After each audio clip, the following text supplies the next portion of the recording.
Okay, y'all, I am Kaylane, and I'm going to try to present y'all with Potomac. I'm trying to get, this is just a mess right here. I'm trying to get into doing videos that you guys want to see. So if you have any suggestions of anything you want me to review, put it down below. But yeah, Potomac. This was actually my first episode of The Real Housewives of Potomac, so please bear with me. Robyn, who looks like Brave from, I can't even remember the name of the group. I have it up here, but she looks like Brave, and she says something along the lines of, "Don't let the green eyes fool you." Like, what is that? I have green eyes some days, and I'm not fooling anyone. What does that mean? Whatever. We swoop over to Gizelle. Her edges were exhausted, and she was getting her hair done, and she also looks like Brave, so we just got a bunch of Braves on the show. Except it's not actually Brave. There's a lot of stuff going on out here. We having stormy weather and winds and things. So please excuse us. It's not actually storming right now, but we're having high winds. So yeah. So Gizelle was in there getting her hair done. The stylist had no shampoo on her hair. Her hair was pretty much dry for all intents and purposes. He was combing through, but his hands were dry and they were in the shampoo bowl. And I'm like, logistically, again, another show where we're just probably not gonna do too much of logistics. Yeah, so in this time she talks about how she wants a lengthy pickle. Like, she says that way too many times for my taste. She said it like 5 times in the first 5 minutes, and it's like, girl, okay, we get it. You want to all right. But yeah, so let me see. We swoop over to Charrisse. And Charrisse, I noticed, she looks like Jill Marie Jones. And in her confessional, her breasts were doing the Cupid shuffle. To the right, to the right, to the left, to the left. Now kick, now walk it by yourself. That's what they were doing pretty much. But then I find out that she's 50, and I'm like, oh, she looks really good for 50, you know? I mean, she looked good anyway, but for 50, I wouldn't have guessed that she was 50. So that's dope. She's rapping, her and her daughter on this hoverboards, you know, swinging around, freestyling, and she's rapping like Roxanne Shante because she's 50, and those were her references in the day. Let me see. So we swoop back over to Gizelle in the salon, and this man is curling her hair, but the curling iron ain't on because wasn't no steam coming off the iron. You know, when you curling somebody's hair, weave or not, you apply product, especially if it's human hair, which was debatable.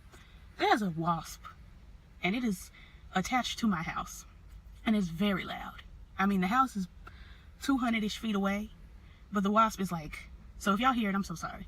But yeah, I'm looking dead at Gizelle's track while this man is pretending to comb her hair, and I'm like, this is classic television right here. When I can look at a black woman's track on TV. Another classic moment was when Mary J. Blige was over on not Real Housewives, Jesus, when she was on Real Housewives of How to Get Away with Murder, doing Annalisa's Sew In. That was another classic moment in African American cinema.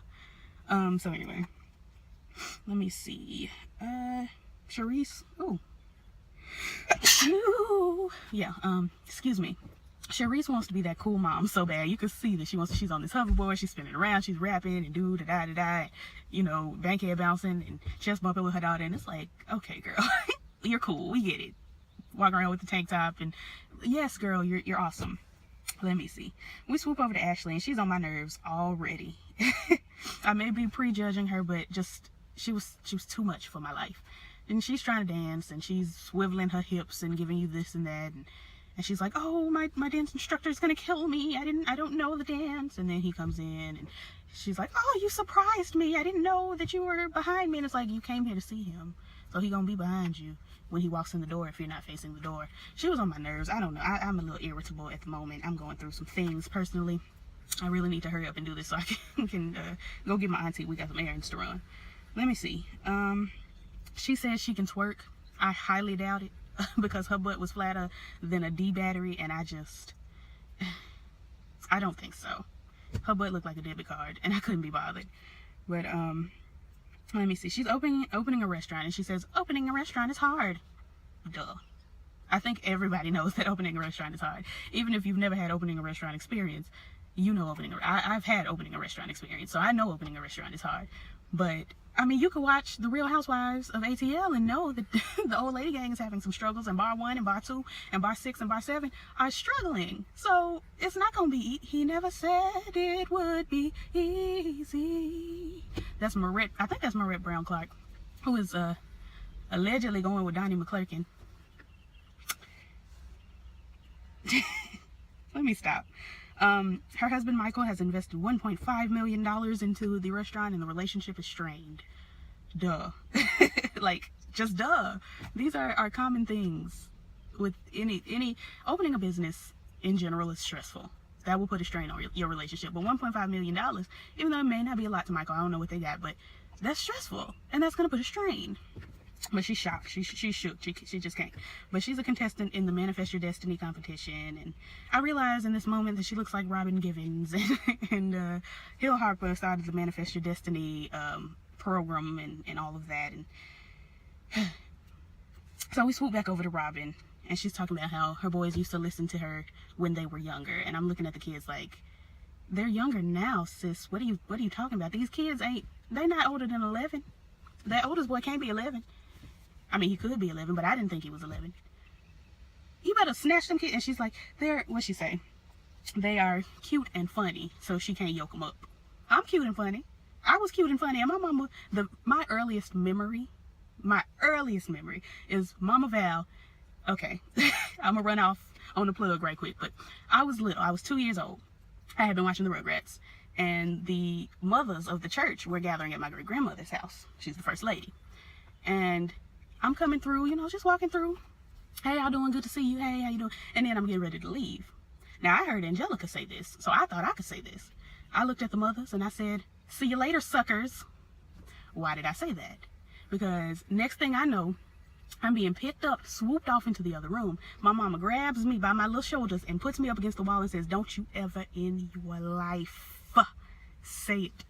And I've never said it. The only time I've ever said anything close is when I'm retelling the story. So I was precious. I was the cutest little thing, and I was hilarious. And my mama still yoked me up. So you can get these kids, because they're not even that cute. No shade. They alright for kids, you know, for children. They light skinned with the little curly hair, and you know, they alright. Let me hurry up. Did I say Robyn already looks? Did I already say Robyn looks like Brave as well? I think I did. One of her little boys tells her to be quiet. I have only ever told my mama to be quiet once, and I was telling her and her ex-husband.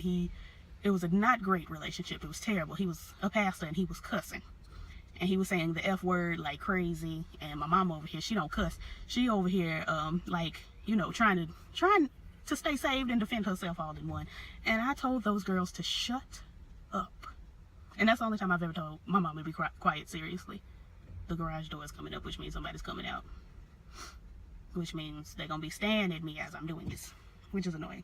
But yeah, so I never told my mama to be quiet, and I mean, I may have, she may be able to tell you, but I don't recall having ever done that. Let me see. She's living with her ex-husband for the past 3 years. She says they want to keep the family together, and he wants to get back together and she doesn't, and yada yada yada. That's just stupid. We swoop over to Karen. She looks like Jasmine Guy, but like a fallen off version of Jasmine Guy. And no shade, but sometimes when I look at Jasmine, I think she's fallen off from her own self. So that says a lot. Her husband looks like Jeffrey from Fresh Prince, Uncle Junior from the Jamie Foxx show, and Peter Thomas, like all rolled into one. Like, he really looks like, when I first saw him, I was like, is that Peter Thomas Rady Rice? Like, who is this? But it was her husband. But I was only looking at a glance, and I realized that Peter is way cuter than he is. So they're empty nesters, and Nick Jonas and Jessica Biel are trying to sell them a house, and she's shook because the house that they're showing doesn't have the curve, the circular driveway, and yada yada. Just, you walking around calling your husband Mr. Black Bill Gates. If he got all this money, why can't y'all just build a house to your specifications? Just build one. Buy the house, knock it over, rebuild it, or just renovate. I can't. So Charrisse is hanging out with somebody who looked like Jay Will, and he's making her try on ensembles, and he's giving very much, yes honey, you look, yes, yeah, come through. And I'm like, I'm tired. I'm kind of tired of the girls coming through and giving you, you know, zesty gay friend. Like, I got gay friends, and they're not that zesty all the time. Like, not all the time. I do have a couple friends that are zesty like that all the time, but they are not zesty like that. Just, okay, girl, come, yes, sis, you better, yeah. And it's like, girl, all right, J. Will. They bring up Gizelle beef. Let me see. Ashley and her husband are trying to make an Australian cuisine restaurant. The girls don't want Australia. We don't want to eat kangaroo. Stop that. You better put some burgers and fries in front of these girls. Brave and Brave get together. And by Brave and Brave, I mean Gizelle and Robyn. And Gizelle is so shocked that the home is smaller. But he just gonna keep starting the car or what? But from what I understand, their other house got foreclosed on. So what did you expect them to move into another equally large house that they can't pay for? Or what were you looking for, Gizelle? Yeah, I guess he just gonna keep starting the car. Let me see. Charrisse's name comes up. More beef. Robyn tells Gizelle she was wrong about spilling the tea and, you know, yada, yada, yada. And Gizelle is like, well, Charrisse told me she cheats on her husband. And again, Robyn's point remained, you're wrong about spilling the tea. If she told you that, she told you that in confidence. She didn't tell you that for you to be going on, not Anderson Cooper. What's Anderson Cooper's gay friend's name? I guess Anderson Cooper is the gay friend, but Andy Cohen. Ooh, took a minute. But yeah, she didn't tell you that for you to go on Andy Cohen and be like, well, her husband is with his girlfriends and she's with her boyfriend. She didn't tell you that for that. But Gizelle maintains that Charrisse called her a hoe, even though what it looked like was Charrisse said, I'm not gonna go around and call you a hoe. I can't be bothered with these light-skinned girls. Light-skinned versus dark-skinned, I guess, is what this beef is. Robyn is concerned because she doesn't want Gizelle going around spilling her tea, and I understand. I feel on it. I wouldn't be telling Gizelle my business. We get to Ashley's dance competitions. All of the older girls' hair looks so dry. All of that 27 and 33 weave, babies. It looked reused. It looked reduced, reused, and recycled. I just couldn't be bothered with all those blonde weaves. But whatever, they hug and kiss and yada, yada, yada, and Charrisse pops up.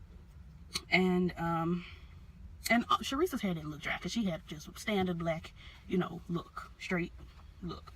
And Charrisse comes through with, what are you girls talking about? You're talking about me? And it's like, okay, girl, you know they talking about you. The whole episode was them talking about you, you talking about Gizelle. You know. And so she sees Gizelle, and she's like, I need to talk to you. And Giselle's like, I would love to, but I gotta go judge this show. And it was just very zesty. I just couldn't. So Ashley got 10s across the board. I think she won the little mirror ball in the competition. Her and somebody else, I think it was a tie. I wasn't really paying too much attention. I was sleepy. Let me see. Gizelle is on the judges panel. She gives Ashley a 10. So that's great. And she said, you deserve the 10 that I got. You went out there and you shaked your A. And she said something about liking Ashley's perky butt. What'd she say? Where'd it go, Jesus? Perky butt and big bush. And I said, lesbian.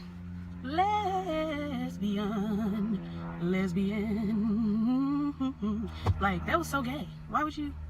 Maybe she gay though. I don't know, because she was talking about one of a substantial sized genitalia on her man before, but then she living for Ashley's perky butt and big bush. So I'm not sure. I just sounded real suspicious to your girl. But let me hurry up, because my auntie's waiting on me. Ashley's walking around looking like one of Elise Neal's backup dancers / the Pussycat Dolls. If you know about that beef, write it down in the comments that you know, because I don't think anybody gets my jokes. But anyway, let me see. Hill Harper was awarding her the mirror ball, yada yada yada. Gizelle really does want Ashley. I believe that in my soul.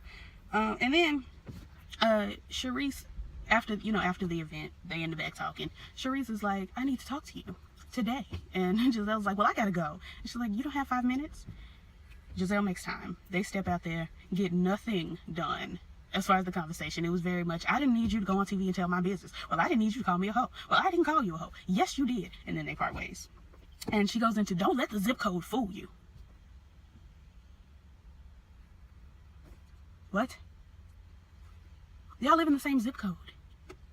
I mean, what? Are you saying don't let the zip code fool you as, like, I know we live in an affluent neighborhood, but I'll still get down with you? Or, I mean, what are you saying? I was bored. anyway, that's the Housewives of Potomac. I'm gonna try to get y'all some livelier reviews, but I was bored. All right, y'all. Peace.